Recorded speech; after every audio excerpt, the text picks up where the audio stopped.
ጥብስ የለም አይባልም ጥብስ አለ ጌታዬ ግን እንደው ስለሚወደድ ቦት የሆነ ያዝ የሚያደርግ ረከስ ያለ ነገር ቢያዙ አይሻል? ተወዳጁ በስንቱ ተከታታይ የቴሌቪዥን ድራማ በቻናል 1 ላይ እንዳይታይ እግድ ወጣበት።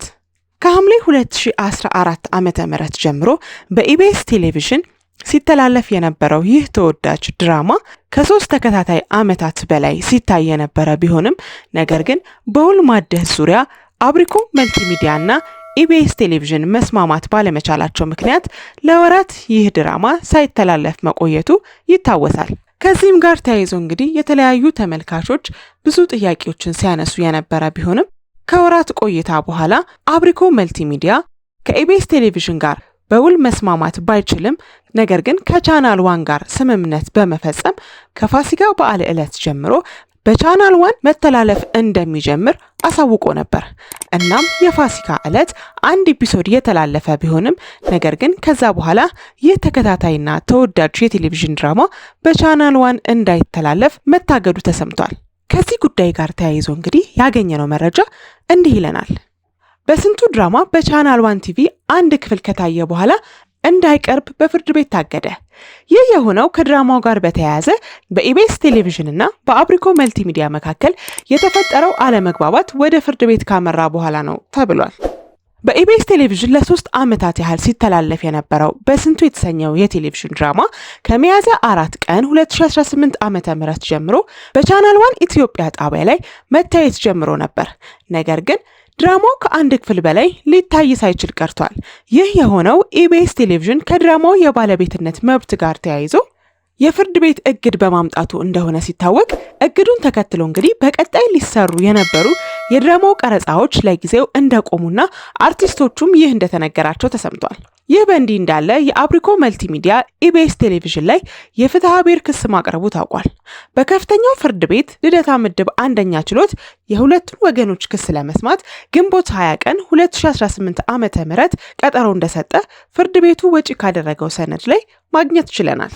እንግዲህ ከዚህ ቀደም ለመግለጽ እንደሞከርነው ይህ ተወዳጅ የቴሌቪዥን ድራማ ከ3 ዓመት በላይ በኢቢኤስ ቴሌቪዥን ሲተላለፍ የቆየ ቢሆንም ነገር ግን ከአብሪኮ መልቲሚዲያ ጋር በውል ማደሱ ዙሪያ እንግዲህ መስማማት ባለመቻላቸው ምክንያት ረዘም ላለ ጊዜ ድራማውም ተቋርጦ ነበር። እነሱም ክርክር ላይ ነበሩ። ከዛ በኋላ ግን ከቻናል 1 ቴሌቪዥን ጋር መስማማት በመቻሉ ምክንያት በቻናል 1 ላይ እንዲታይ ተወስኖ ነበረ። ነገር ግን እንደገለጽ ነው ኢቢኤስ እንግዲህ የእግድ ማዘዣ በማውጣቱ ምክንያት ከባለቤትነት መብት ጋር በተያያዘ ሊቆም ችሏል። ቻናል 1 እንግዲህ እንደሚታወቀው አዲስ የተከፈተ ቻናል ነው። ነገር ግን ይህ ቻናል የተቋቋመው ከኢቢኤስ በወጡ እውቅ ጋዜጠኞች እንዲሁም ድንቅ ባለሙያዎች ነው። ዋናው ባለቤት እንግዲህ የሊያ ባለቤት በኢቢኤስ ቴሌቪዥን ውስጥ የጀርባ አጥንት የነበረ ሰው ነበረ። ከባለቤቱ ጋር በተያያዘ በተፈጠሩ ግጭቶች እንግዲህ መስማማት ባለመቻሉ ምክንያት ነው ከዛ ጣቢያ የወጣው። ባለቤቱም ብትሆን ሁለተኛ ልጇን ከወለደች በኋላ በዛው ነው ስራውን ያቆመችው። ከዛ በኋላ እንግዲህ ከጥቂት ዓመት በኋላ ነው እንግዲህ እነዚህ ጥንዶች ጓደኞቻቸውን በመሰብሰብ እንዲሁም የተለያዩ እውቅ ጋዜጠኞችን፣ ጎበዝ ጋዜጠኞችን፣ የቴሌቪዥን ፕሮግራም አቅራቢዎችን በመሰብሰብ ይህንን ቻናል የከፈቱት። እንደውም በቅርቡ ቻናል 1 ላይ የሚታዩ ፕሮግራሞች በሙሉ ከኢቢኤስ ኮፒ የተደረጉ ናቸው እየተባለ ይታማሉ። እንደ እውነቱ ከሆነ ኢቢኤስ ላይ የሚታዩትን እስካሁን ድረስ እየታዩ ያሉትን ፕሮግራሞች የቀረጸውና ኢቢኤስን አሁን ያለበትን አቋም እንዲይዝ ያደረገው ያሁኑ የቻናል 1 ባለቤት ወይም የጋዜጠኛ ሊያ ባለቤት ነው። ወደ በስንቱ ድራማ ስንመለስ እንግዲህ ከቻናል 1 ጋር ሲዋዋል ከኤፒሶዱ ቁርጥ ክፍያ ባሻገር እንግዲህ በዩቲዩብ ቻናል ላይ የመተላለፍ ፍቃዱን ጭምር ስክሪፕቱ ባለቤት መስጠቱ ይታወቃል። ይህ ክፍያ እንግዲህ ከኢቢኤስ ጋር ሲነጻጸር የተሻለ በመሆኑ ምክንያት ነው አብሪኮ መልቲሚዲያ በውሉ መስማማት ባለመቻሉ ምክንያት ከቻናል 1 ጋር ይህንን ስምምነት ሊፈጽም የቻለው። ነገር ግን ለመግለጽ እንደሞከር ነው ኢቢኤስ የእግድ ወረቀት ከፍርድ ቤት በማውጣቱ ምክንያት እንዲቆም ተወስኗል።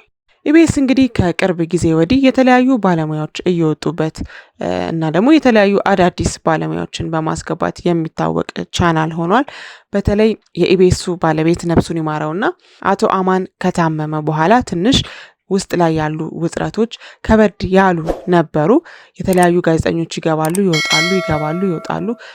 አንዳንዶቹ እንደውም ከ1-2 ኤፒሶድ ቀረጻ በላይም ያላየናቸው ጎበዝ ጋዜጠኞችም ነበሩ። ትንሽ የአስተዳደር ችግር እንደገጠመው የሚታማ ቤት ነበረ። እንደውም አቶ አማን ካረፈ በኋላ ደግሞ ኢቢኤስ ከዚህ በኋላ ምን ይገጥመው ይሆን? እንዴት ይቀጥል ይሆን? በቃ ሊዘጋ ነው የሚሉ የተለያዩ አስተያየቶች ሲሰነዘሩ ነበር። ነገር ግን አቶ አማን ፕሮግራሙ እንዲሄድ ያደረገበት መንገድ ወይም የቀረጸው አቀራረጽ እሱ ኖረም አልኖረም ቀጣይነት ሊኖረው የሚችል በመሆኑ ምክንያት እንደቀጠለ ከዚህ በኋላም የተሻሉ ስራዎችን እየሰራ የሚቀጥል ቻናል መሆኑን ያሳየበት ሁኔታ ነው እንግዲህ እየታየ የሚገኘው። በስንቱ ተከታታይ የቴሌቪዥን ድራማ እንግዲህ እንደሚታወቀው በጣም ተወዳጅ እጅግ ተናፋቂ የሆነ ለአመታት የዘለቀ የቴሌቪዥን ድራማ ነው። በጣም ብዙ ሰው የሚከታተለው ከቴሌቪዥን ባሻገር በዩቲዩብ ቻናልም ጭምር እጅግ ብዙ ተከታይ ያለው የቴሌቪዥን ድራማ ነው። ከካራክተር አወቃቀሩ አንስቶ ከታሪኩ ፍሰት አያይዞ በጣም ህዝቡ ውስጥ መግባት የቻለና ተወዳጅ የሆነ ድራማ ነው። ከዚህ ቀደም ግን በካራክተራይዜሽን ዙሪያ ስንመጣ አሌክስ ወይም በበስንቱ ካራክተር ዙሪያ ትንሽ አወዛጋቢ የሆኑ ጉዳዮች ተፈጥረው ነበር። ነገር ግን ደራሲው ያመነበት ጉዳይ በመሆኑ ምክንያት ባመነበት አቀራረጽ መቀጠል ችሏል። የተነሳው ሀሳብ እንግዲህ በስንቱ የተቀረጸበት መንገድ ልክ አይደለም። ወንዶችን ዝቅ አድርጎ ማሰብ የማይችሉ መረዳት፣ መገንዘብ የማይችሉ አድርጎ የሳለ መንገድ ነውና ይሄ ከፌሚኒስት እሳቤ ጋር የተያያዘ ነው የሚል ተቃውሞ ነበር ተነስቶ የነበረው። ሰፈሩ ልጁን እንዴት ነው የሚመርቀው? እንደው እንደ ሙሉ ቀን ያድርጋችሁ ብሎ እኮ ነው የሚመርቀው። ደግሞ የሳይንስ ኮሚቴዎቹ ቤት ሲመጡ ህጉ እኔን ይደግፈኛል ሂዱና ክሰሱ ብለህ አባረርካቸው አሉ። ህጉማ እኔን ይደግፈኛል፣ እውነት ነው፣ ህጉ እኔን ይደግፈኛል። ነገር ግን ይህ ተቃውሞ ብዙም ቀጣይነት አልታየበትም ወይም ብዙ ዘለቄታው የታየ ጉዳይ አልነበረም። ምክንያቱም አሁንም ድረስ ይህ ተከታታይ የቴሌቪዥን ድራማ እስከሚቋረጥበት ጊዜ ድረስ ተወዳጅ ሆኖ የቀጠለ የቴሌቪዥን ድራማ ነው። ከቆመም በኋላም እንግዲህ በዩቲዩብ ላይ የተለቀቁት ኤፒሶዶች አሁንም ድረስ እየታዩ ይገኛሉ። ይህ እንግዲህ የሚያሳየው የቴሌቪዥን ድራማውን ተወዳጅነት ነውና የተነሱበት ትችቶች ሊጥሉት ወይም ሊበግሩት ያልቻለ ተወዳጅ ድራማ ሆኖ ዘልቋል ማለት ነው። ከዚህ በተጨማሪ እንግዲህ ከፍርድ ቤት ጉዳይ ጋር ተያይዞ የምናገኛቸው መረጃዎችን ወደ እናንተ እንደምናደርስ ቃል እየገባን ለዛሬ ያዘጋጀነውን መረጃ ከወዲሁ አገባደድን። መልካም ጊዜ፣ ቸር ያሰማን።